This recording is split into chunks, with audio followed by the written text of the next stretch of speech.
anamın ikinci dəfə ailə qurmağı heç özü istəmədən. Elə bil ki, o deyirlər, dul qadının sağ ayağı sol ayağına düşmandır. Bu sözü mənim nənəmin, mama demişik də biz. Elə bir anamın xalası həmişə deyərdi ki, dul qadının sağ ayağı, yəni bir ayağını yəni damca yana qoyasan, söz eləyəcəklər də. Belə-belə deyə-deyə elə bir ki, anamın başını yeritdilər ki, yox, sən ailə qurmalısan. Anamı da demirəm 20 yaşı vardı və gözəl idi də. İndi mən uşaq olmuşam, amma olmamışam, heç bətnində olmuşam. Amma çox gözəl olub da anam. Ona görə də istəyənləri də olubdu, çox olubdu, başqa yerlərdən də. Amma istəmirmiş də, bu adam getmirmiş. Həmin o anamın xalası, anamın anasını da razılaşdırıb.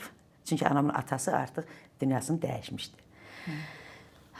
Razılaşdırıb ki, bəs bu ailə qursun da. İndi anam da ailə qurdu ikinci dəfə ki, bəlkə düşünüb ki, gedim də ailəm olsun, balalarım var, xoşbəxt olsun, balalarımın bir yiyəsi olsun.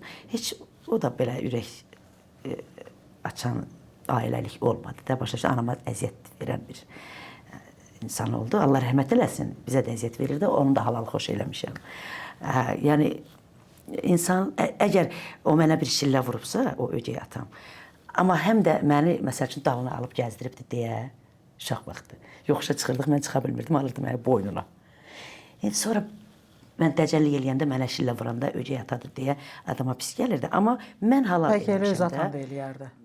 Eləməzdi öz atam. Çünki mən əlhəmə hələ bir dənə şillə vurmamışam valla.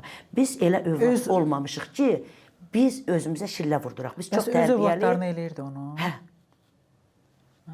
Elə adam da anama da eləyirdi. Görsən bax, yəni.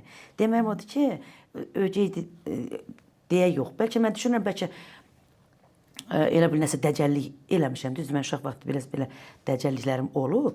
Amma özümü döydürəcək dərəcədə olmayıbdı da.